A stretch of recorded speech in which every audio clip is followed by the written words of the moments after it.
like this, man. He's like a butterfly flapping his wings deep down in the forest, man. It's gonna cause a tree fall like 5,000 miles away, man. There ain't nobody seeing nobody. Man, see, like, you don't even know, man. It's like you're born into this world, man. And you got like that, man. The dust and wind, man.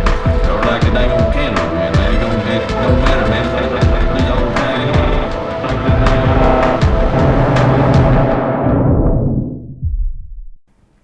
All right, something slightly different. This is a bonus episode, obviously, with the holiday season and some travel to see family. I'm not able to keep up with the interview schedule, but nonetheless, I want to drop something. So the 2 bonus episodes you're getting from me, which should drop on 2 Wednesdays, are a series of my appearances on Kruptos podcast, both of which have done very well. They're sort of in the wheelhouse of the things we discuss. But I didn't want you guys to go without, and so I made sure to upload this. Obviously, check out Kruptos' podcast in the description. It is quite good. He's obviously a top-tier guest of mine, and his own work is good as well. So again, guys, thank you very much. I appreciate it. And when I get back, we'll get back to normal interviews.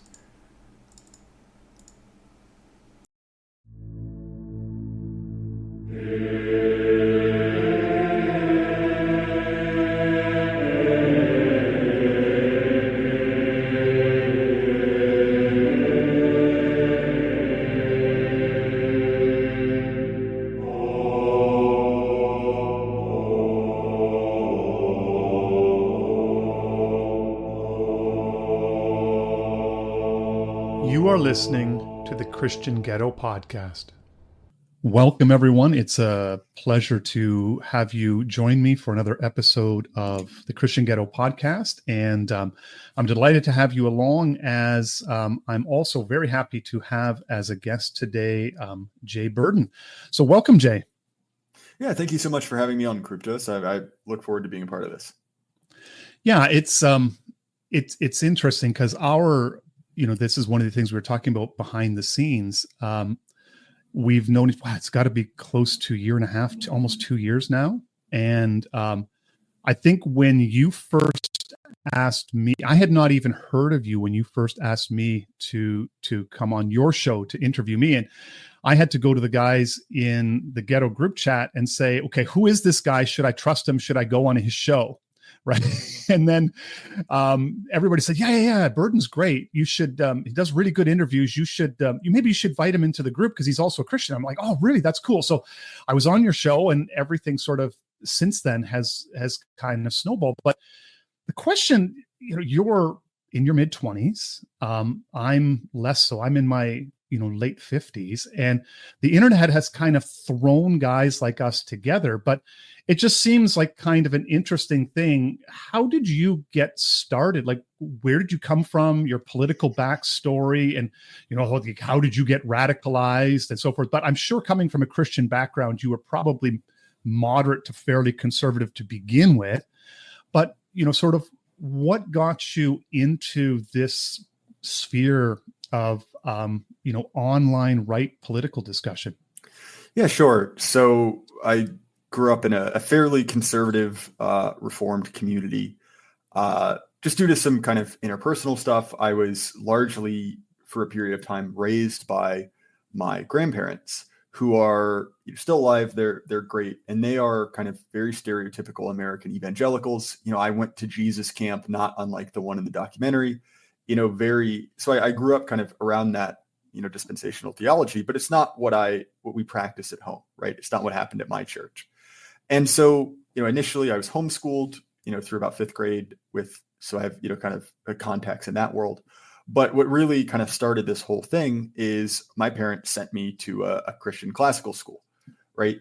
And there I came into contact with a lot of really interesting guys, a lot of interesting ideas. My wife, multiple of my friends I'm still, very close to now. And so that was a very good environment, right? There was a huge emphasis placed on reading primary sources, right? Reading the great books. And so that gave me a love for that. But really the person who kind of shoved me down the rabbit hole was George Bagby, right? Who, viewers may or may not know. He's in the Christian Ghetto. but he's, been on my show a number of times, and he was a teacher there. And he was, even back then, reading Moldbug, reading a lot of these, shall we say, reactionary thinkers. He handed me De Maistre as a 16 or 17-year-old. Wow. And so that pushed me this direction. Now, I went to school after I finished up high school. I went to university at a small liberal arts school, very, very liberal. And this may shock you, Kruptos, I'm, shall we say, naturally a contrarian. And so, being in that, I'm completely shocked by that revelation. So being in that environment, I had kind of drifted towards the center left, really out of just contrarianism, and then when I went to school, again, small liberal arts school, and I started in, fall of 2017, right after Charlottesville, very, very close to it. And that was a complete and total culture shock.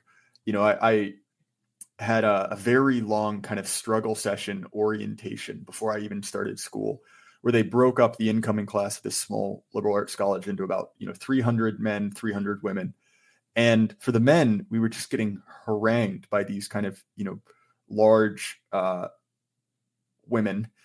I'm speaking carefully, of course. And they, to paraphrase them, they literally said, look to your left, look to your right. One of these men is a rapist. And you sit through that and you're like, well, I don't know. I've met more than 3 men in my life. I don't think that, that bears out. And, this school had at one time been a Christian school with a seminary, and all of the, the religious symbology had been kind of ritually defaced. And then really the thing that pushed me onto the internet in particular is when I went to that school, I signed up for a class called game theory. And I naturally assumed this would be things like the prisoner's dilemma, right? It would be, the study of game theory, right, in economics. And little did I know, I had signed up for critical theory in video games, which means I had a insane blue-haired feminist just harass me for an entire semester about all of the things that, Twitter leftists do. And really, I left that and I'm like, well, I don't know what I am, but I know I hate you. So who makes you mad? And that led to a lot of the kind of like online figures who came out of Gamergate, the kind of like, skeptic and IDW sphere. And that was something that even at the time I was never fully involved in, right? Many of those people were atheists. They were, materialists. They were, they were liberal. And, because of the way I was, kind of brought up by, intellectually by Bagby, that was something that never sat well with me. But it's like, okay, well, that's the one game in town. And then, that kind of continued apace. I had kind of gradually self-radicalized. And then COVID hit, right? And being, again, I'd gone back to university by that point, being in school, that radicalizes you pretty hardcore. And so that kind of took me from being, just a general, news and politics junkie to, being kind of further and further down the rabbit hole of the internet, right? And as regards like what got me to start recording a podcast, I actually realized that I was very geographically close to Paul Fahrenheit, right? Who's still a writer. He's, still around. And so I was, at the time driving back and forth kind of across the state for work, and his town was on my route. So I sent him a message. I was like, oh, hey man, I'd love to grab a beer with you. We have a knockdown, drag out 3-4 hour conversation. And at the end of it, the conclusion was, oh, this was a good conversation. Have you ever thought about, making anything? And so I had this kind of long and hard thought about like, well, what am I good at? What do we need more of on the internet, right? And my conclusion was, I'm a decent writer. We probably don't need another Substacker, right? I think I'm probably a 6 out of 10 at that skill, but I can talk to people. And so from that, I basically started, he's episode 0 of my show, had a conversation that was kind of continuation of what we talked about. And then from that, just kind of like building that out, having more people on, having these kind of like very honest conversations. It's really evolved my way of thinking pretty dramatically. And so that's a very long and rambly way to say, basically, I got here because going to college is awful. Yeah.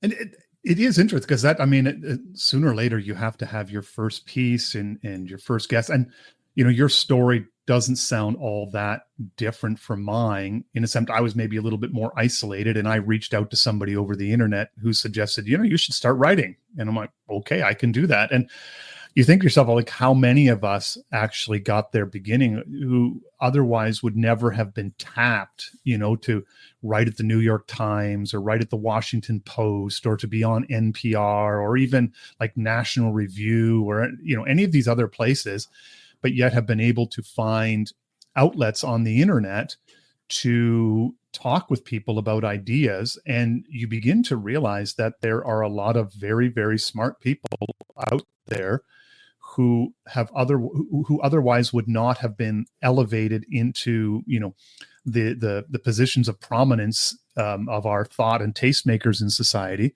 and yet are out here just with, hundreds of little passion projects, adding to the general knowledge of, sort of right-wing thinking. And even just thinking in general, just doing good research. It's surprising how many disaffected academics, have a public career, but then do their real work anonymously on the internet. That's the stuff they actually care about. It's just surprising that way. No, definitely. And honestly, I think that kind of speaks to one of the mistakes that our enemies are making, right? That they have, taken all of these traditional institutions and substituted their traditional kind of requirements for entry, right? We could broadly kind of construe that as like, merit or, like actual like receipts, and substituted that for political loyalty. And so it's created this kind of push-pull effect where their reach, their prestige is declining. And they've created this backlog of people who in another world would be, starting at National Review, would be kind of up and comers who've been locked out. And those people, their skills don't go anywhere. They're still there, but now they've got a chip on their shoulder, right? They feel as if they've been locked out, and they do have, an immense amount of time and energy to devote to basically attacking that system. And I think that that's something you see more and more, particularly with young people, is this sense of like, well, I cannot enter the system in a way that I want to, right? It is, Zoomers need not apply unless you check off certain boxes, which particularly if you're religious, you cannot check off. And I think that that's created this really exciting kind of like online movement of very, very conscientious, capable, intelligent guys who were looking for an outlet, and platforms like Substack, the kind of podcast sphere, have provided them an outlet to get their ideas out in many ways to a wider audience than they would have, writing the back pages of some local newspaper. Oh, absolutely. And it also, I think, speaks to the nature of credentialism. And in a healthy system, you would think that our upper level, the best and brightest would be scouring the nation for all of the talented people, but they really don't. And they use a lot of ideological proxies to very much narrow the field of who they allow in. And so you have a lot of people that are like wondering, like, why didn't anybody find me? It's almost like the corollary would be, I don't know how much you pay attention to college sports, but like, football recruiting in high school, where, you're scouring the nation for every last, player or like athletic kid with a build of such and such, a weight of this, a speed of that, and they all get funneled into programs. And it's very rare that you find some kid that who's got some athletic ability that doesn't get funneled in.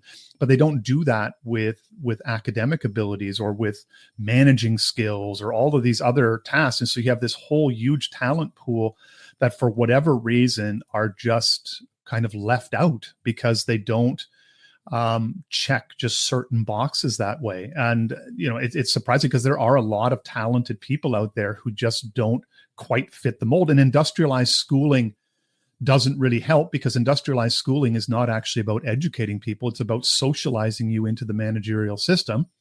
And so they're just basically teaching you how to be middle managers. Well, if you're looking for middle managers, you're not looking for, you're looking basically to flatten the talent pool of, maybe elevate the bottom a little bit, but also crush down the top to have everybody's in this sort of middle. And you're not really actually looking in, and you can't really deal with kids who don't color within the lines and are outside the lines. And so there's a lot of us who didn't fit into, regular high school, who'd, maybe found themselves later in life, maybe blossomed in university or grad school, or once they got out into work. But the regime doesn't really want us in the main because they make us uncomfortable. They put us on Ritalin or whatever, and then, make sure that we, sit forward, face forward, sit still and be quiet kind of thing. Oh, definitely. Like, I kind of joke with my parents about it now, but I mean, they were trying to send me to special school, right? I had to talk to a lady and play with some blocks to determine if I was and I'll speak delicately, if I was mentally challenged or not. And it turns out the answer was no, I'm just incredibly stubborn. And that's not a mental disability.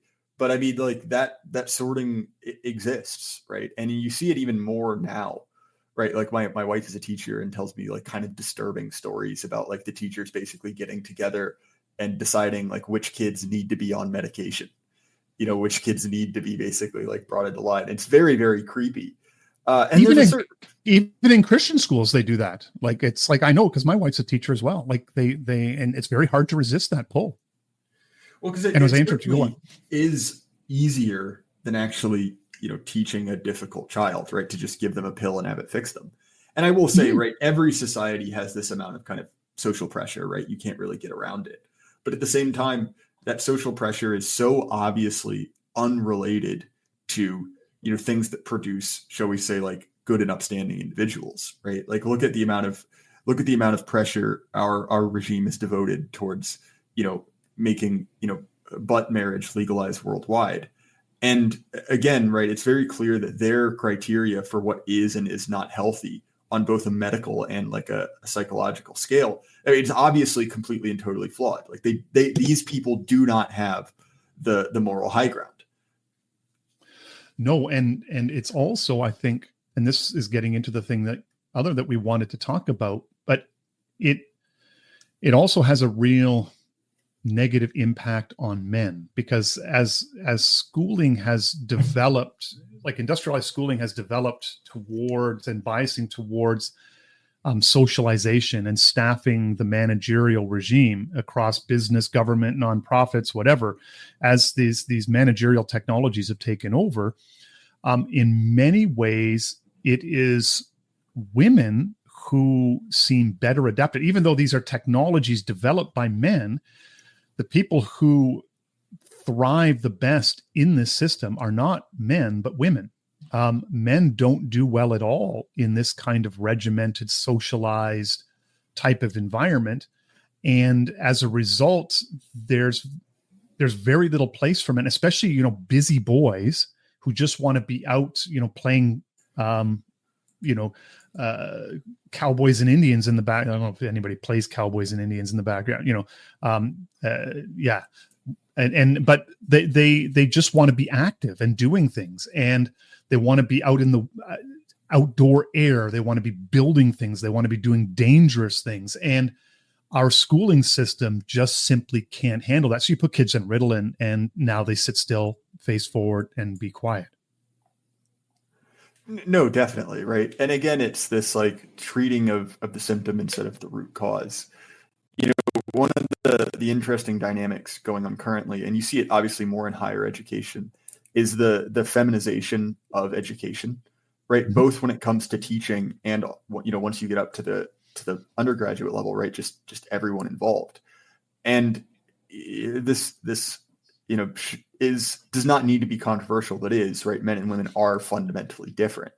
And so I think in many cases you're seeing, the traits of maleness being regarded as, inherently pathological, right? Like even I am guilty of, referring to a kind of obsession with something as autistic, right? And certainly like autism exists, right? Although I will say the definition of what that is has transformed dramatically from when I was in school. The autistic kid was, nonverbal in a helmet, whereas now it's like the autistic kid is probably a little bit socially awkward and really likes dinosaurs.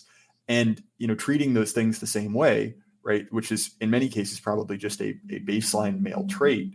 I mean, it is producing a ripple effect. And, when we were setting up this conversation, I wanted to talk about the kind of like right-wing swing in male youth culture, right? The kind of inciting incident of this was twofold, which is one, the results of the recent election where Trump swung the male under 30 demographic pretty handily, but also a piece that I don't have pulled up in front of me, but it was a piece by, I believe, the New York Times talking about how young men have also become much more religious than young women, which is also, just historically a very odd trend, but it's one that I don't find surprising in the slightest, because the traditional avenues for advancement, like I said, have been blocked off to many young men.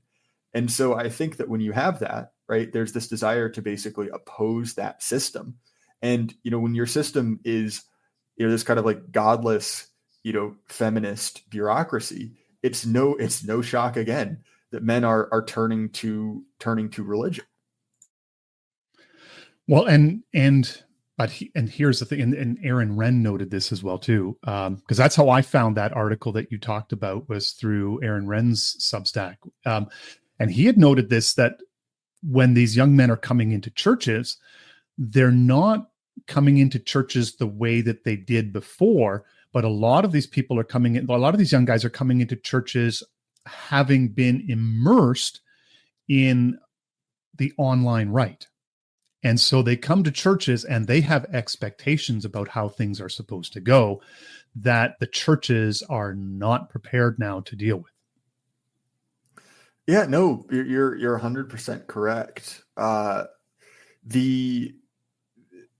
think that, oftentimes, especially older people, will decry how political the world has become, right? There's this desire to quote unquote return to normal. And, what they're describing as normal is effectively the post-war consensus, right? This kind of like watered down, generally Protestant morality that existed kind of strongly from, again, post-war to the 60s, and it kind of slowly dwindled from there. And at this point in time, that's completely dead.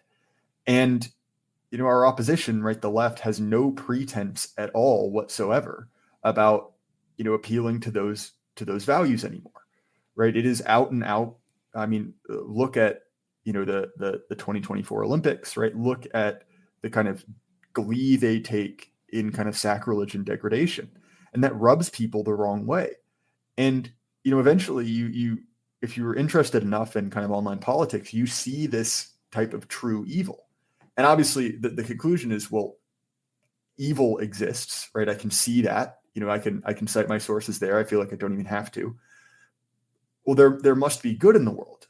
Or alternately, even more simply, well, who is fighting against this, right? What is the social force that prevented this from occurring before? And I think for many people, that answer is religion. And I think this is a big part of the reason you see a revival and interest in hyper-traditional forms of religion, right? Eastern Orthodoxy, the traditional Latin Mass have become very popular. The more liturgical forms of Protestantism.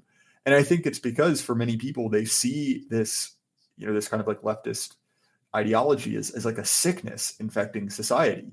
And they are looking for, a cure, or at the very least, something that is resistant to that. And effectively, if you're looking for people who share those beliefs, the best way to locate them in many cases is finding a conservative religious group.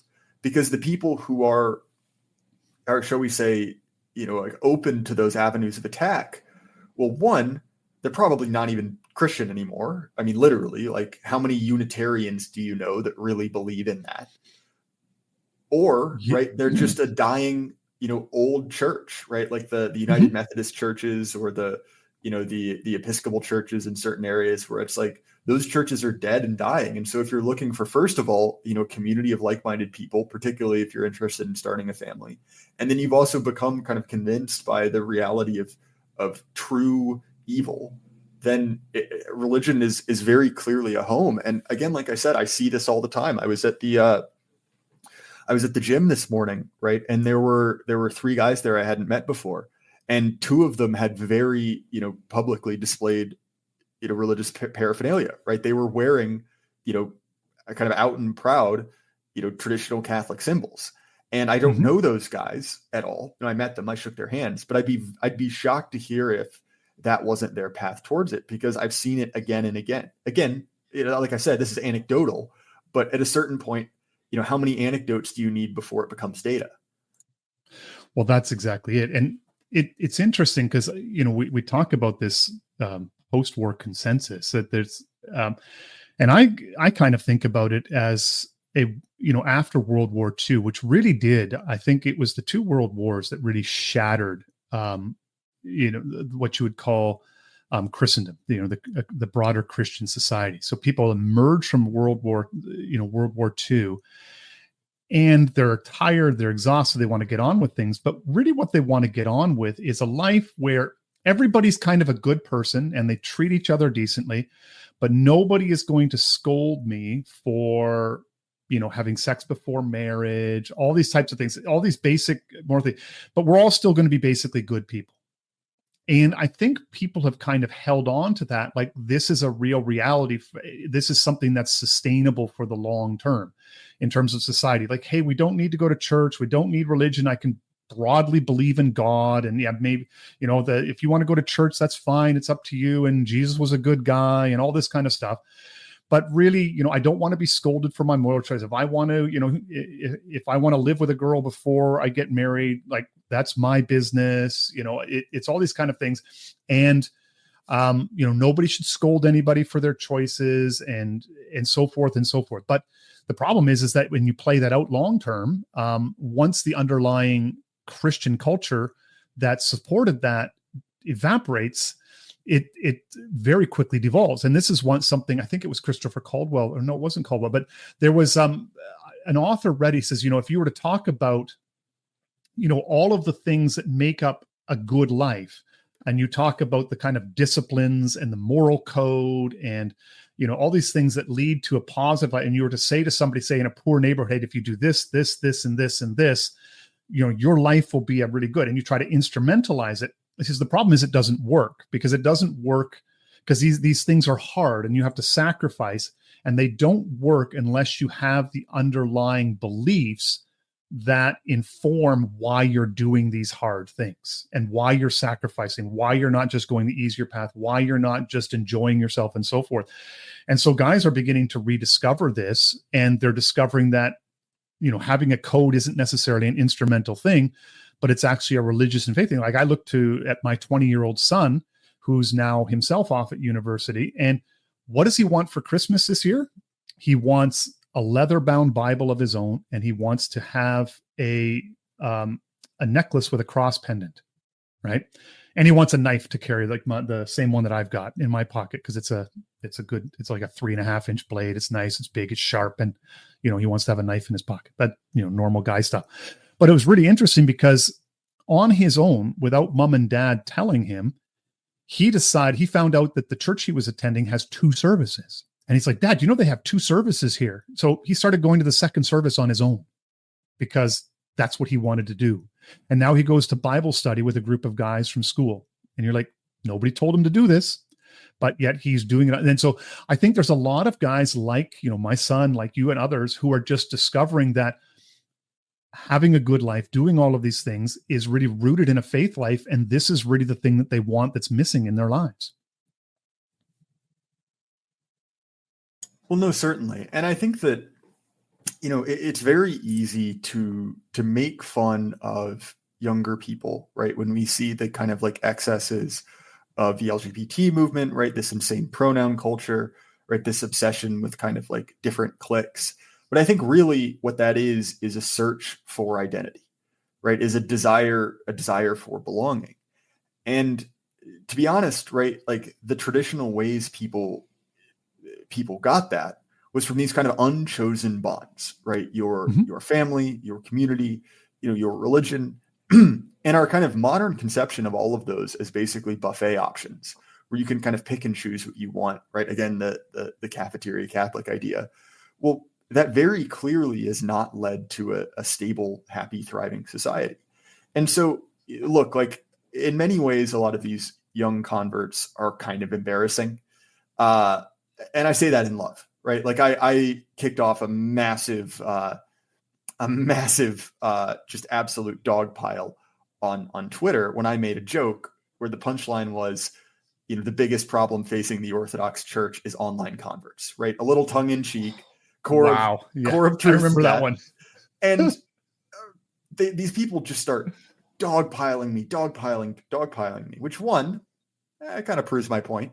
But two, right, you have these young guys who are incredibly devout, right? And they don't really understand the rules, right? They didn't grow up in this. This is something fundamentally at a certain level that they are putting on, right? They're trying to learn it.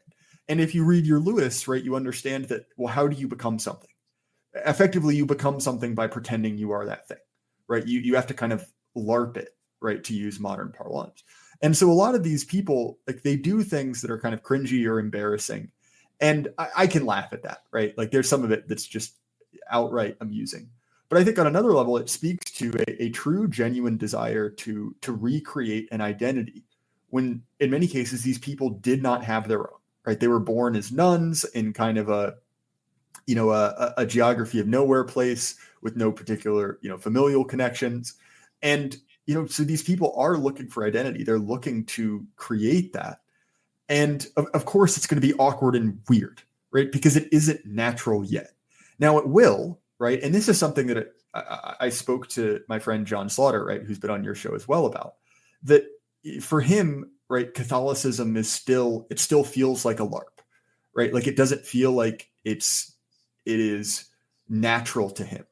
But he was talking about when he looks at his son, right, who's now grown up in the church, he sees in him someone for whom that is like fully natural. It's fully kind of absorbed into their being. And I think that really is the game plan for us, because I was lucky enough to be, born into a conservative religious community. So that's natural to me, right? I don't need to LARP it. But, for many others who weren't, it's like, well, what is better, right? To be embarrassing, quote unquote, or to do nothing? And so again, I guess that just speaks to the fact that I have a little bit of as much as I kind of like rib on them, I do have a lot of sympathy for these young men, because, they are kind of homeless, right? They are kind of unmoored from anything. And there is a desire to recreate that. And that's different from having a contiguous chain, stretching back generations. It is fundamentally artificial. You have to build it. But at the same time, where else is it going to come from? Well, that's a good question. And this is something I said on Jason Miranchuk's show, and also when preaching last Sunday, I said it to an older man. We were talking about this very phenomenon about young men coming back to church, and or coming to church for the first time. And when you look at what was happening in the New Testament and what Jesus was doing and what was happening with the church community, is that, most people groups, like as you say, they grow up, they're in a certain place, you're in a certain village, you're born into it, you have all of these unchosen bonds. But in many ways, the church doesn't grow up out of these unchosen bonds. It's basically, in a sense, it's formed out of the history of the Old Testament and all the promises that God made in the Old Covenant. But there's, in a sense, this new covenant is fashioned. And what is it in some ways that replaces unchosen bonds when you're making converts? Well, it's discipleship. It's the role of actively teaching people how to live and how to be a community. And so I think this I think is one of the big holes, because we substitute corporate training for real discipleship. And like you say, like Slaughter and I have talked about this, is that I think this is one of the things that us as older guys are going to have to start wrapping our heads around, is that what these young guys need is a hierarchy, and they need somebody to take them under their wing and have a firm hand with them, and then teach them how to believe. And that may mean you have to do some growing yourself, because like for most of us growing up, our society told us we could all take it easy and it would just sort of magically happen, but it doesn't magically happen. And so now in some sense, some of these old guys have to do the work so that they can be there for some of these young guys that are coming back, because these young guys need someone to take them in hand and teach them how to be Christian and how to live and how to make their faith make sense and how to do all these things that you're supposed to do as a Christian man, because nobody's ever taught them. No, definitely. And to me, I think that's one of the real utilities of, social media and the internet, right? Is to build those type of intergenerational bonds that are not natural. And I don't mean not natural in kind of like a historical sense, but I mean in current year, right? Like people tend to be very siloed around people their age. And, one of the downsides to that is you lose that transfer of wisdom, right? Like if you've ever been on YouTube, even if you're not even signed in, you'll probably see these channels because they're very, very big, but they're like dad advice channels, right? And what they basically exist for is for like, well, okay, I've never had someone show me how to hang a picture or change a tire on a car. And look, like I hold nothing against anyone involved in that transaction, like either the channels or the people looking it up, because it's like, well, you don't have that information. Like, again, much like coming to religion, you better start somewhere. But at the same time, that speaks to a fundamental breakdown in the kind of, generational transfer of knowledge. And while that applies to hanging a picture or putting a tire on a car, it certainly also applies to, one, just how does a man act, but also like, well, how does a man act towards God, right? How does a man go about his faith? Because much like, the secular educational system, the Christian publishing industry, right? And a lot of like kind of, I guess you'd say like the worship industry have become incredibly feminized, right? Yeah. And how many, of these kind of like awful Bible studies can you read before you want to just wash your mouth out with buckshot? In my own case, the answer is not very many at all. And so you can understand why, absent these kind of like male figures, a lot of young men get very discontented, right? And this is nothing against women. Again, I'll say it again. Women are just different than men. It's just not a good fit for them. And so if you can kind of bootstrap that ability to recreate that knowledge transfer, that kind of model for correct action, it's incredibly useful. Right? Like I have a small collection of guys I've met on the internet that I talk to fairly frequently offline. Kruptos, you were one, Rod Dodson is another.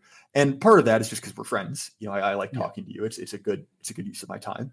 But the other part of it is, you're double my age. You have a certain amount of experience that I don't.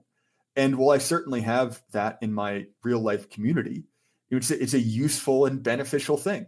It to adopt kind of archaic language, it behooves me to talk to you, right? I get to learn things from it. And it's not even, some kind of explicit factoid, right? It's not like you told me, Kruptos, the intricacies of, some point of like Canadian finance or something that I was, the one piece of information I need.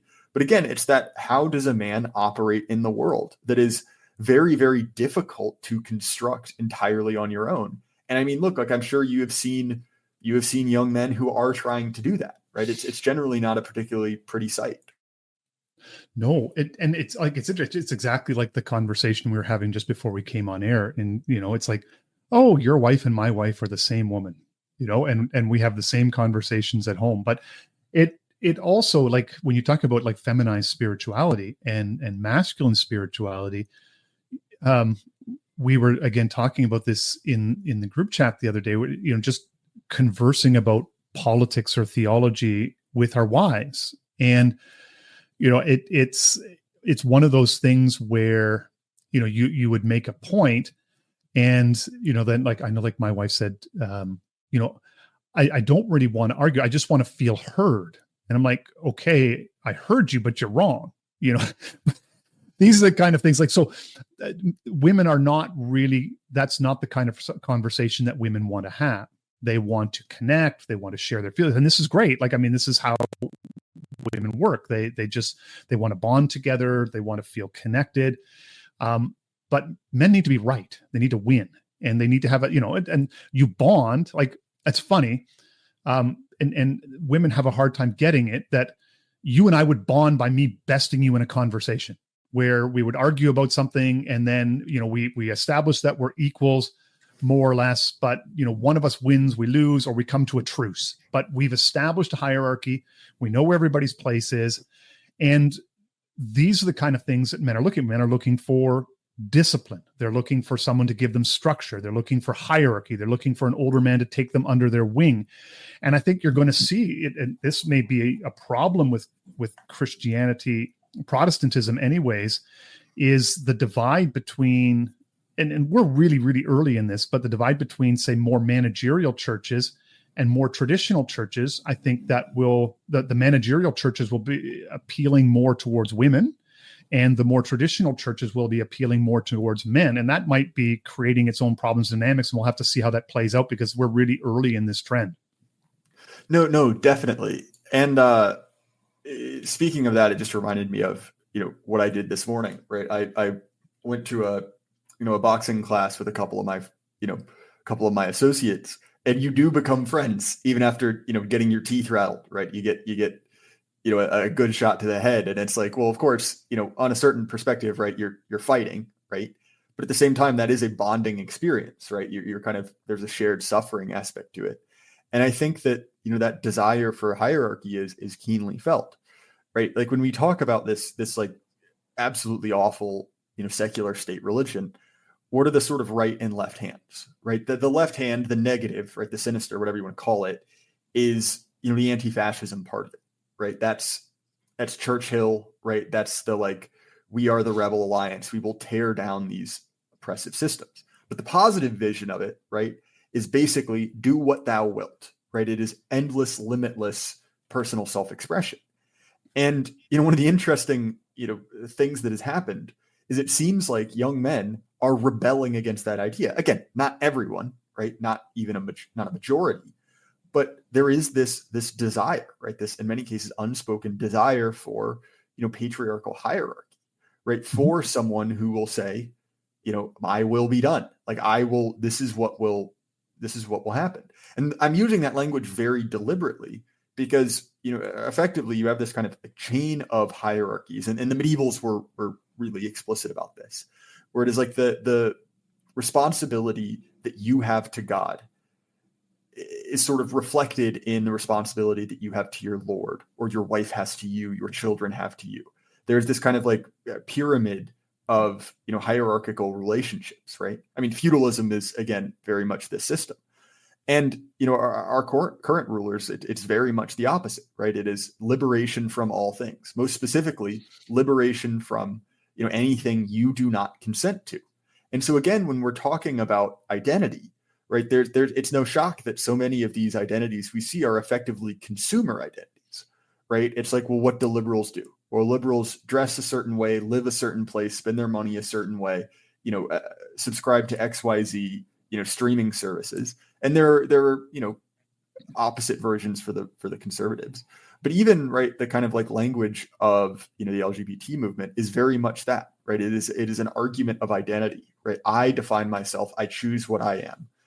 And, viewing that as another way, which is, no, there are things about me that are innate, right? There is a relationship that defines my life that I do not set the terms for, right? And I think that, it really does, it is a fundamental rejection of that worldview. And you can tell it makes them mad because they flip out about it, right? Obviously, we've seen this particular article, but, look at the way that, legacy media is covering things like, the Orthodox Church, right? Or the so-called Christian nationalist. Any one of these, which is a movement to whatever degree that says, no, the end point of your life is not limitless self-expression, is anathematized. And then that left hand comes in, the other side, the negative vision. And we see, oh, if you want to, limit your urges or limit the urges of others, well, you are Christo-fascist. Right. Exactly. That kind of like, that is the secularized Satan in this state religion. And I mean, I think that we will see increased resistance. Right. But I think I'll put it this way. I don't see these new converts as being the type to quickly, run away, because they have in many cases gotten here by their opposition to the regime.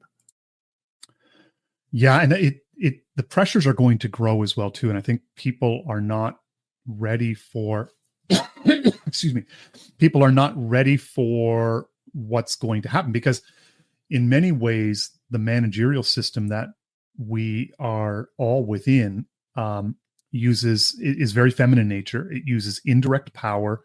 It is, in a sense, it's funny when you think about like a rules-based system is very feminine, like sort of a policy-based system. But what it does is it places something else, so you can always cite the rules, cite the system, and you don't have to directly confront somebody, but you can always harangue them with the rules, and you can impose it. You see this in when people get into divorce settlements and so forth too, where the wife is constantly going to, or the husband or whatever is but usually the wife is constantly going to the lawyer to enforce some little niggling little point that they agreed to in the agreement, and you're not giving me this, and you're not. But you use the lawyer, use the courts, use the agreement to enforce your basic will. So you're using proxies, and the system becomes the proxy, but then across the system. The system, in a sense, nobody is responsible for anything, because if something goes wrong, nobody steps up and takes responsibility. We obviously assume that the system must be flawed, and so we have to now work to replace the system. So you set up a committee to look at what went wrong, and now we replace the system. But when you're talking about hierarchy, and this is, I think, one of the things that drives people nuts about Trump, is that Trump puts himself forward as a person and as a figure. And so, they call him, a megalomaniac or a demagogue or a cult of personality. But what they're really, I think, in my mind anyways, the way I've seen it, is that they're really reacting against the masculine, which is direct responsibility, personal authority. And we're not talking about authority as in like stepping on people, like being authoritarian, but where you like the idea of he's an authority on that, where somebody has this vested personal authority, but also where people are held responsible. And so there is a sense, I think, for men, what they're hungering for is to break out of the system and to have somebody give them real responsibility, where they can be held responsible, where they can also shine, if that makes sense. Well, and I think right? Because the kind of like hopelessness and meaninglessness of modernity, that kind of nihilism, comes from, I think in many cases, a true lack of agency, right? It's like you can define yourself as whatever you want. You can pick up whatever sexual paraphilia you ever want, but you still work at Globocorp, right? That's the one thing, the one option for you, right? Alternatively, it's like, well, okay, you live in a world, hypothetically, where you live in a small community with one church, where your actions are very limited, right? Sexually, socially, religiously, that's very constrained, but you have a real impact on the world, right? Like you were indexing with people who know you provide an essential service to them. There is an immense amount of meaning from that. And this is a point you see, even in Ted Kaczynski, right? When he talks about, and he would use different language, right? But the kind of crisis of modernity. And so when we talk about the kind of like insane, like leftist drive towards, deriving meaning from politics, now certainly that's useful to the regime. But I think in many cases, it's what, Kaczynski would call a surrogate activity, right? Which is something that you can use to kind of, spoof the signals, the receptors in your brain that provide you with meaning. Right. It doesn't actually meaningfully impact your life if you protest for BLM as an NYU student, but it gives you, even for a minute, kind of a rush of purpose, which is absent from your daily life. And I think this is another reason, right, where generally speaking,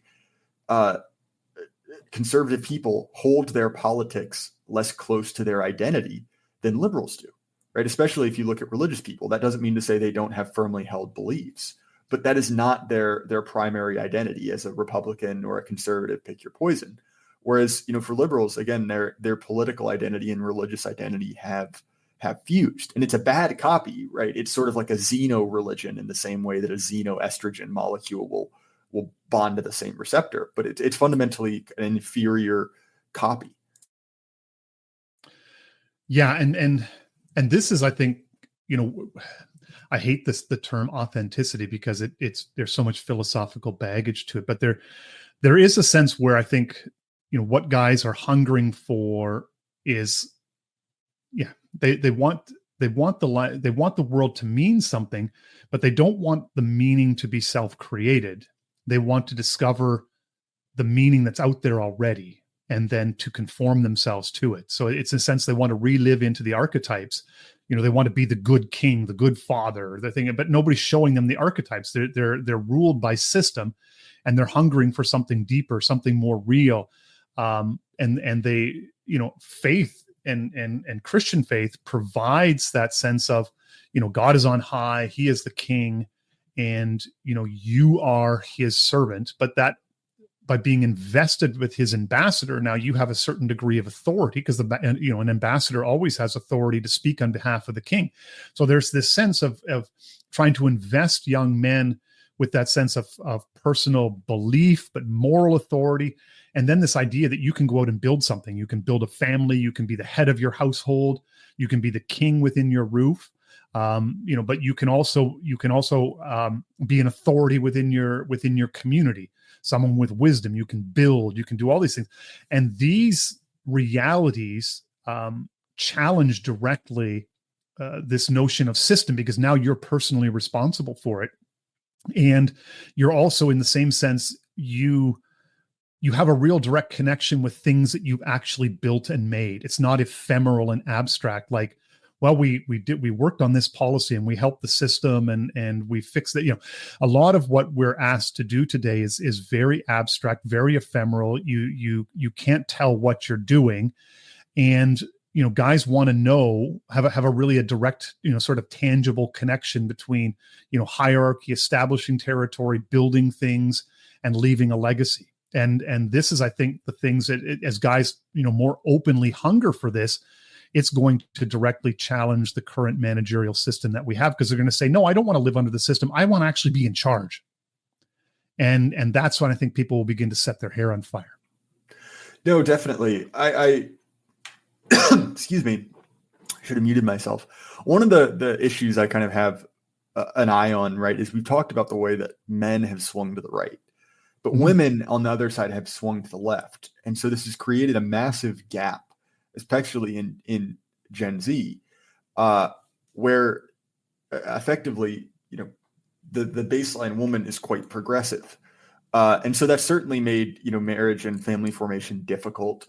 I am just sexist enough to not think that will be a long-term problem. I may leave it there.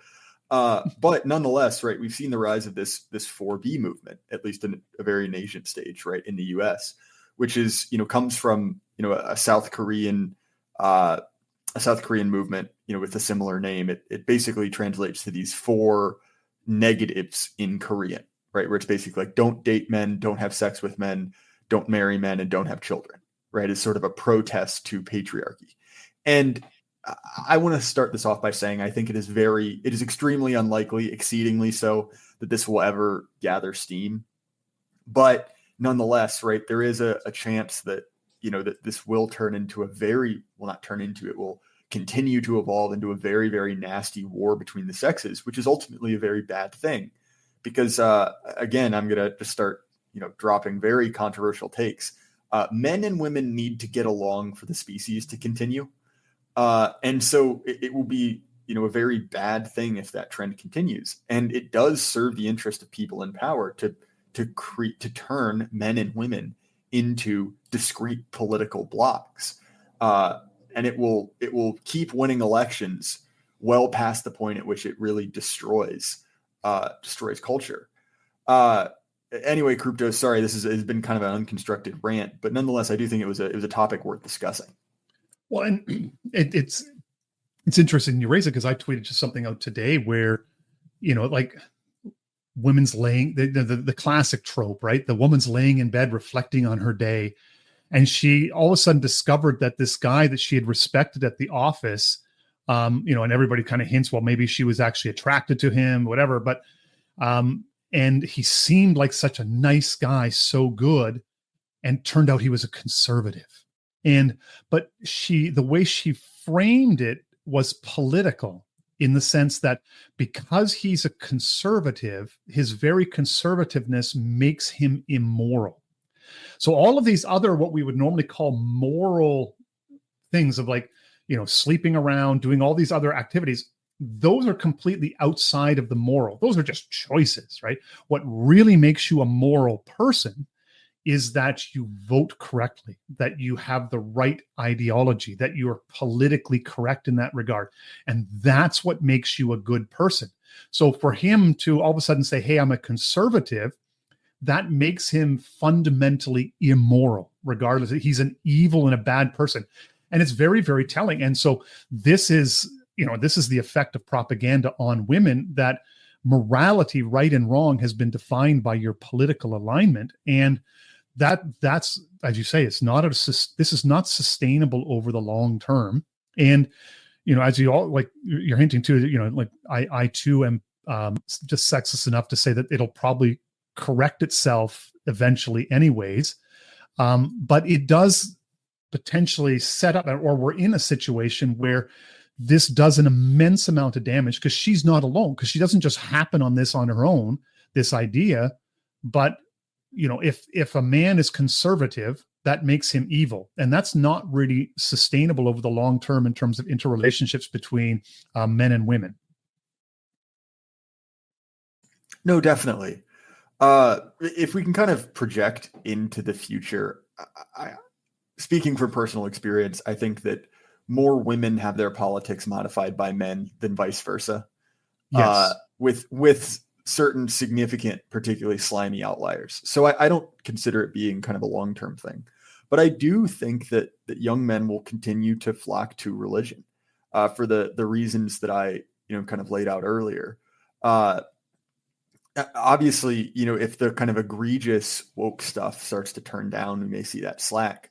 But I think that the need for authority and identity that we mentioned is not going away.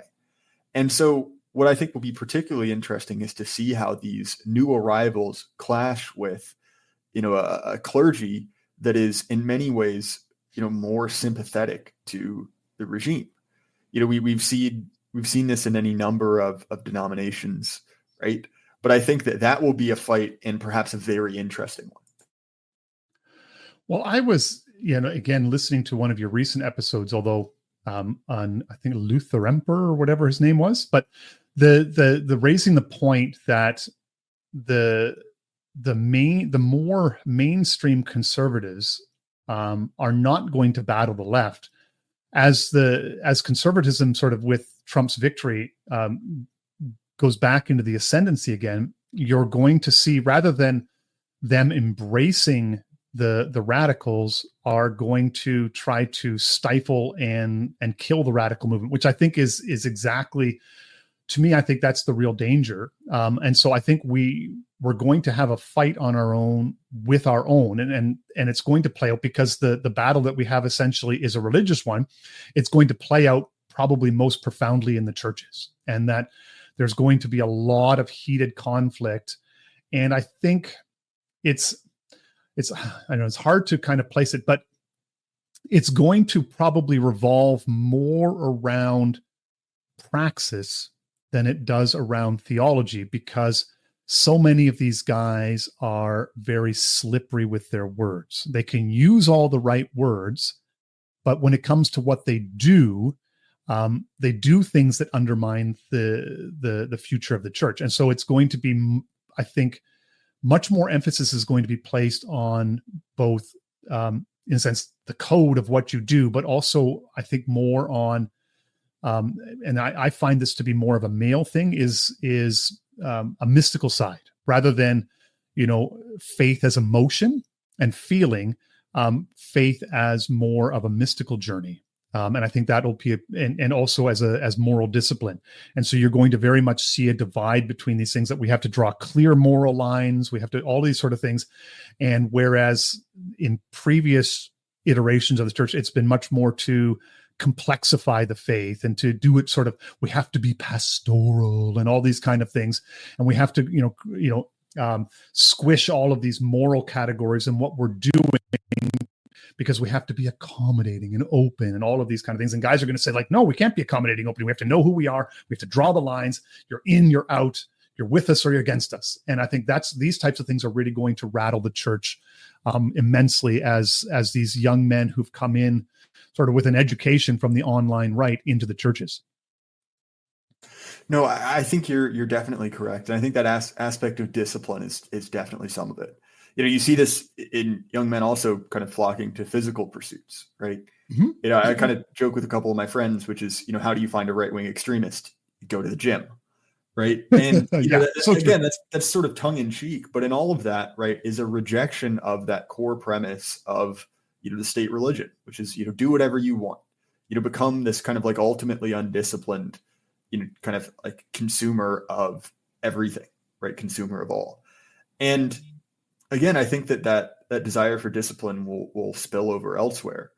Yeah, Kruptos, again, thank you so much for letting me come on to talk about this. This is sort of a pet project, a passion of mine, because I remember 2 or 3 years ago, the Zoomers were a punching bag, right? They're the most gay generation in history, which is true. But in my immediate circle, I realized, well, this is a group of people with extremely wide tails, right? There's a lot of variation. And when Zoomers go right, they go hard right? You have even people like Hassan Piker, who's this kind of lefty streamer, whinging and moaning about this. You have a million, shit libs talking about how Gen Z became the Hitler Youth. And they're obviously hysterical, right? They're screaming and crying and, just mad that they've lost the youth. But I think that the reason they have lost the youth is, for many people, they cannot offer them anything. And to be perfectly blunt, if you're a young Christian white man, there is no place for you in the leftist coalition. You cannot be part of that unless you're willing to become completely obsequious, become this kind of like Tim Walz-esque figure, who just flops over on its belly. And not even to make an identitarian point, but just to say, like, if it is Irish need not apply, you can best believe, right, the Irish are going to start something on their own. And I think that's really what we're seeing, is that, these young, ambitious men are going to alternative structure, and they are plugging themselves into that. And I think that will continue, because I cannot imagine our enemies relenting on their kind of personal prejudices.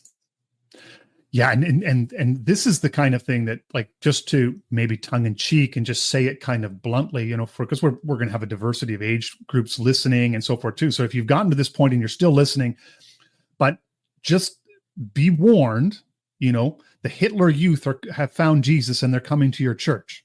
And that's, and it's as scary as you think it is. And so, you're an older guy, and you've been weaned on complementarianism and all of these types of, where you're basically backdoor feminism and all these kind of things. And it's like, no, these young men need you to be a drill sergeant. They need you to be men. They need you to teach them how to pray, how to have discipline in their life, how to find God. And you as older men have to step up, because these young guys represent probably the biggest opportunity in the Christian faith in maybe 100 years, 50, 75 at least. If they're coming back to church and they're the most active group, like, you got to get ready, and you got to be ready for them, because the old, feelings church and being accommodating, that ain't going to buy it anymore. These boys, they're not going to, they know their, neo-reactionary canon, and they've had all of the honest conversations that you haven't been afraid to have, and they need you to be men for them, because they need men.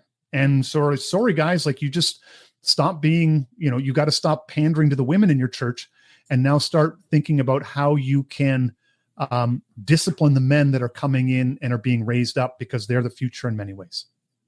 Yeah, definitely. I think I'm in complete agreement. Yeah. And that's probably, with my little bit of a rant there at the end, that's probably, as we say, and you say in your show, we're coming up on time now. So I'm not particularly subtle. No, and it's funny, because that's one of the things we talk about behind the scenes, right? Is, all of our little quirks and sayings or too. And I'm really glad that you didn't manage to pull a Benjamin Boyce on me and flip the interview around, but you actually managed to hold a significant portion of this conversation. So that was good, and I didn't ramble too much. So I think it was really good having you on to talk about and just let people get to know you, and also to talk about this and just get it out there for people who maybe just aren't aware of the fact that young men are coming, and they're going to be in your churches, and you got to deal with them. Well, again, Kruptos, thank you so much for having me. I really enjoyed the conversation. You did get exactly what you asked for, which is a lot of me talking. And thank you so much for having me on the Christian Ghetto. It's been too long since we've talked, and I thought this was a good subject for you and I to spend some time on. Well, and as they say, like, if people haven't heard you before, and I'm very skeptical that there's anybody in my audience who doesn't know of you, but if they haven't and they liked what they heard from you, where can they find you? Sure. So my primary outlet is the Jay Burden Show, which you can find on Apple, Spotify, YouTube. I release 2 interviews a week. I have no small number with Kruptos and many with the other people who regularly appear on this podcast. If you're interested in anything I have to say, or just interested in what other people have to say while I respond, I highly recommend it. It's a lot of fun, and I'd love to see you guys over there.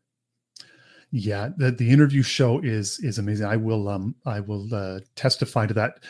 For those that do find Jay on Twitter, you need to be warned.